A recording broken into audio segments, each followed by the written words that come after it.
Only me. Only me. All things are only me.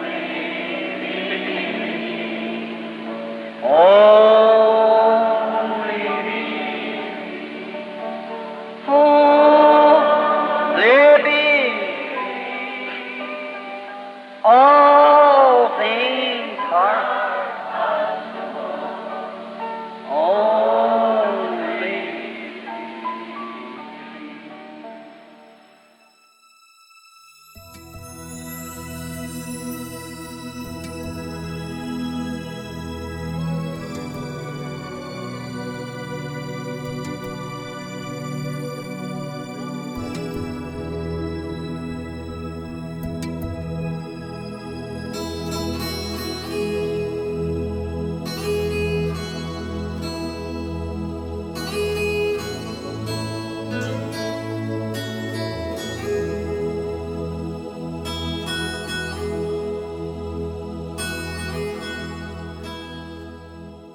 Momento de meditação.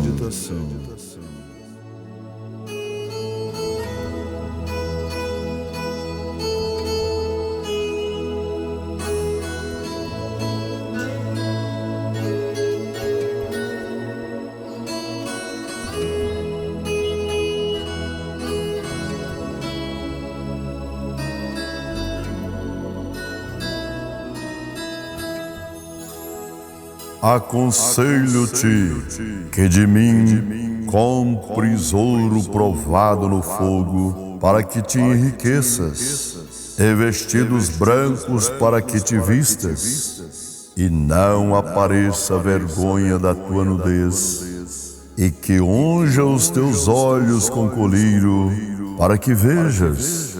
Eu repreendo e castigo a todos quanto amo. Sê, pois, zeloso e arrependa-te.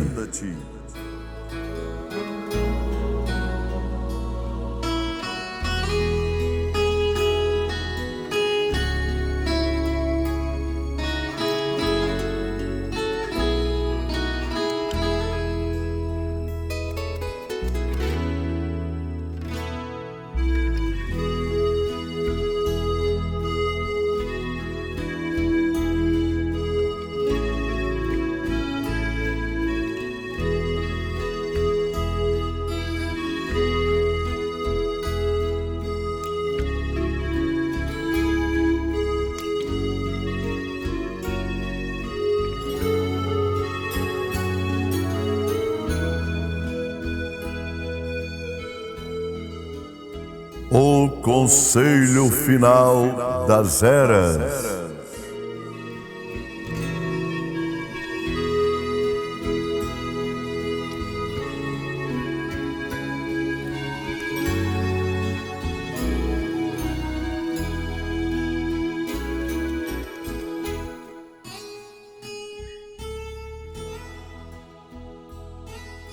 Nós lemos no livro de Apocalipse, capítulo 3, versículo 18 e 19.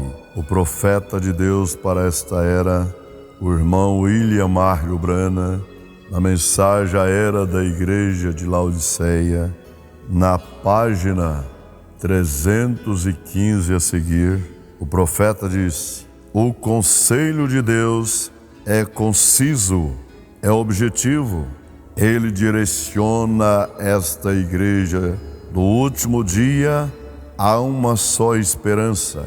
Essa esperança é Ele mesmo. Ele diz: venha a mim e compra. É evidente por esta frase que de mim compres, que a igreja de Laodiceia de maneira nenhuma está tratando com Jesus em busca dos produtos espirituais do reino de Deus. Suas transações não podem ser espirituais. Eles podem pensar que são espirituais, mas como podem ser? As obras no meio deles definitivamente não são como Paulo dizia: Deus operando em vós o querer e o efetuar segundo a sua própria boa vontade. Filipenses 2:13. Desse modo, o que dizer de todas estas igrejas, escolas, hospitais, empreendimentos missionários e etc. Deus não está neles, visto que são semente e espírito denominacional, e não a semente e o Espírito de Deus. Compra de mim ouro provado no fogo, para que te enriqueças. Ora, estas pessoas tinham abundância de ouro, porém era da espécie errada. Era aquele ouro que comprava as vidas dos homens e as destruía. Foi o ouro que deformou e distorceu o caráter humano, porque o amor dele foi a raiz de toda espécie de males. Apocalipse 18, do 1 ao 14. E depois destas coisas, vi descer do céu outro anjo, que tinha grande poder, e a terra foi iluminada com a sua glória, e clamou fortemente com grande voz, dizendo: Caiu, caiu a grande Babilônia, e tornou morada de demônios, e coito de todo espírito imundo, e coito de toda a ave imunda e aborrecível, porque todas as nações beberam do vinho da ira de sua prostituição, e os reis da terra se prostituíram com ela, e os mercadores da terra se enriqueceram com a abundância de suas delícias. E ouvi outra voz do céu que dizia: Sai dela, povo meu, para que não sejas participante dos seus pecados, e para que não incorra nas suas pragas, porque já os seus pecados se acumularam até ao céu, e Deus se lembrou das iniquidades dela. Tornai-lhe a dar como ela vos tem dado, e retribuir-lhe em dobro conforme as suas obras. No cálice em que vos deu de beber, dar-lhe a ela em dobro, quanto ela se glorificou, e em delícia esteve, e foi-lhe outro tanto de tormento e pranto, porque diz em seu coração: Estou assentada como rainha, e não sou viúva, e não verei o pranto. Portanto, num dia virão as suas pragas, a morte e o pranto e a fome, e será queimada no fogo, porque é forte o Senhor Deus que a julga.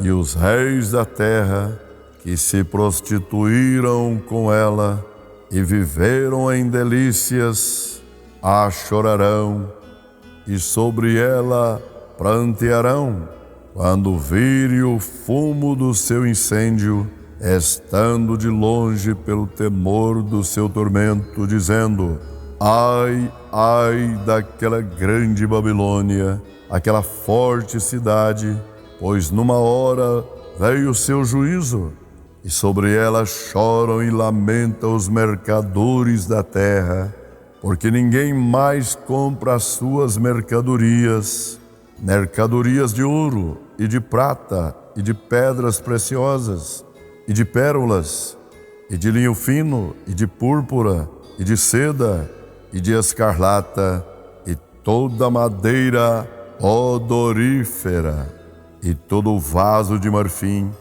e todo vaso de madeira preciosíssima, de bronze e de ferro, e de mármore, e cinamomo, e cardamomo, e perfume, e mirra, e incenso, e vinho, e azeite, e flor de farinha, e trigo, e cavalgaduras, e ovelhas, e mercadorias de cavalos, e de carros, e de corpos, e de almas de homens, e o fruto do desejo da tua alma foi-se de ti, e todas as coisas gostosas e excelentes se foram de ti, e não mais as acharás. Isto é exatamente as igrejas organizadas do último dia, porque diz no versículo 4, sai dela, povo meu, o arrebatamento ainda não aconteceu, a noiva ainda não se foi. Quando existirem estas terríveis condições nesta rica e falsa igreja. Mas há um ouro de Deus, 1 Pedro 1,7, para que a prova da vossa fé, muito mais preciosa do que o ouro que perece, o ouro de Deus é um caráter semelhante ao de Cristo, produzido na fornalha ardente da aflição. Essa é a espécie correta de ouro. Mas que espécie de ouro a igreja tem hoje? Ela tem apenas o ouro terreno que perecerá. Ela é rica, ela está satisfeita, ela tem feito da opulência o principal critério de espiritualidade, a evidência da bênção de Deus e da exatidão da doutrina e etc. É agora baseada na quantidade de pessoas ricas envolvida nisto.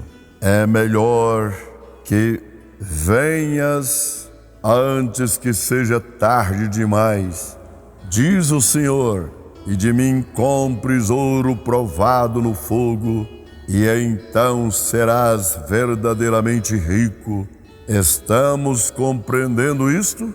Ouça-me, nus, fisicamente, viemos ao mundo, porém não o deixaremos nus, espiritualmente, ou não nós vamos levar algo conosco. O que é este algo? É tudo o que podemos levar conosco, nada mais e nada menos. Portanto, é melhor que sejamos agora bem cuidadosos para ver se levamos algo que nos faça retos diante de Deus.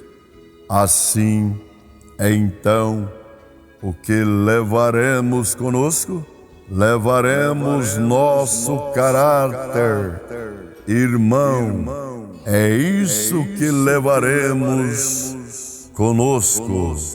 Agora, que espécie de caráter você levará consigo? Será que vai ser semelhante ao dele, cujo caráter foi moldado pelo sofrimento na fornalha ardente da aflição, ou vai ser a debilidade deste povo laodicense sem caráter?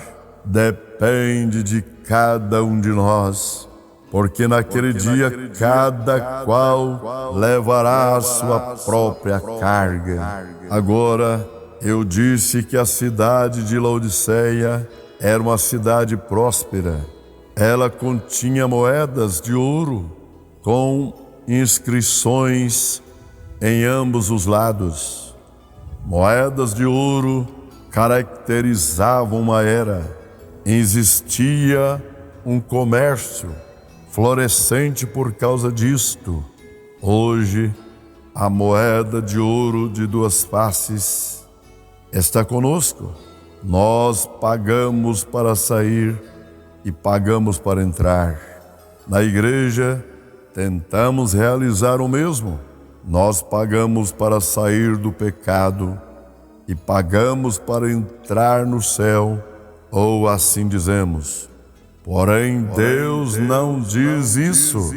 A igreja possui uma riqueza tão fenomenal que a qualquer dado momento pode assumir o comando de todo o sistema mundial de comércio.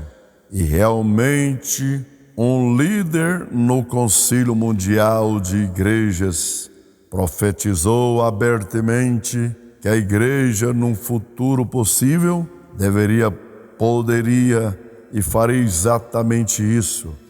Porém, sua torre áurea de Babel cairá.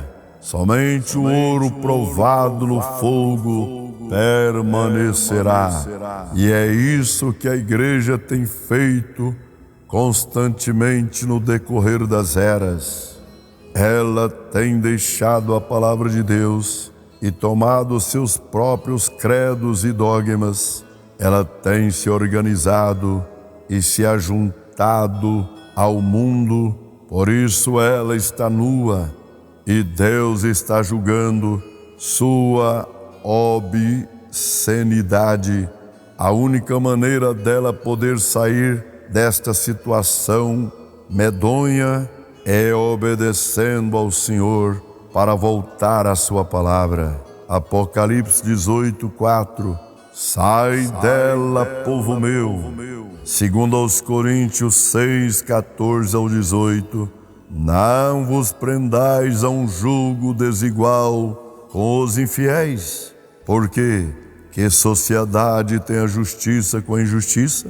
E que comunhão tem a luz com as trevas? E que concórdia entre Cristo e Belial? Ou que parte tem o fiel com o infiel? E que consenso tem o templo de Deus com os ídolos? Porque vós sois o templo do Deus vivente. Como Deus disse, neles habitarei e entre eles andarei. E eu serei o seu Deus, e eles serão o meu povo. Pelo que saí do meio deles, e apartai-vos, diz o Senhor, e não toqueis nada imundo, e eu vos receberei, e eu serei para vós pai, e vós sereis para mim filhos e filhas, diz o Senhor Todo-Poderoso. Há um preço a pagar por aquelas vestes, e esse é o preço da separação, e que unge os teus olhos com colírio, para que vejas. Ele não diz que você tem que comprar este colírio, ou não. Não há etiqueta de preço no Espírito Santo. Recebestes o Espírito pelas obras da lei ou pela pregação da fé? Gálatas 3:2. Sem o batismo do Espírito Santo, você jamais pode ter seus olhos abertos para uma verdadeira revelação espiritual da palavra. Um homem sem o Espírito está cego para com Deus e a sua verdade. Quando penso neste colírio abrindo os olhos das pessoas, não posso deixar de lembrar quando eu era um menininho em Kentucky. Meu irmão e eu dormimos no soltão em um colchão de palha. As fendas na casa deixavam as correntes de ar soprarem através delas. Às vezes no inverno ficava tão frio que acordávamos de manhã com tamanho resfriado em nossos olhos que eles ficavam completamente fechados de inflamação. Nós chamávamos nossa mãe e ela subia com um pouco de banha quente de coati esfregava nossos olhos até que a substância endurecida saísse, e então pudéssemos ver. Sabe, deve ter havido algumas correntes de ar frio soprando sobre a igreja nesta geração, e eu receio que seus olhos tenha se fechado por algum tipo de congelamento e ela esteja cega para o que Deus tem para ela. Ela precisa de um pouco do azeite quente do Espírito de Deus para abrir seus olhos. A menos que receba o Espírito de Deus, ela continuará substituindo poder por programa, a palavra por credo. Ela considerará os números como medidas de sucesso, em vez de buscar o fruto. Os doutores de teologia fecharam a porta da fé e impedem a todos de entrar. Nem eles entram, nem deixam os outros entrar. Sua teologia provém de um compêndio de psicologia escrita por algum incrédulo. Há um compêndio de psicologia que todos nós precisamos. É a Bíblia. Foi escrita por Deus e contém a psicologia de Deus. Você não precisa de nenhum doutor para explicá-la a você. Receba o Espírito Santo e deixa-o dar a explicação. Ele escreveu o livro e pode lhe dizer o que está nele e o que significa. 1 Coríntios 2, 9 ao 16. Mas como está escrito, as coisas que o olho não viu e o ouvido não ouviu e não subiram ao coração do homem, são as que Deus preparou para os que o amam. Mas Deus nolas revelou pelo seu Espírito, porque o Espírito penetra todas as coisas, ainda as profundezas de Deus. Porque qual dos homens sabe as coisas do homem, senão o Espírito do homem que nele está? Assim também ninguém sabe as coisas de Deus, senão o Espírito de Deus. Mas nós não recebemos o Espírito do mundo, mas o Espírito que provém de Deus, para que pudéssemos conhecer o que nos é dado gratuitamente por Deus, as quais também falamos, não com palavras de sabedoria humana, mas com as que o Espírito Santo ensina, comparando as coisas espirituais com as espirituais. Ora, o homem natural não compreende as coisas do Espírito de Deus, porque lhe parecem loucura e não pode entendê-las, porque elas se discernem espiritualmente. Mas o que é espiritual discerne bem tudo, e ele de ninguém é discernido, porque quem conheceu a mente do Senhor para que possa instruí-lo? Mas nós temos a mente de Cristo. Deus os abençoe, em nome do Senhor Jesus Cristo. Amém.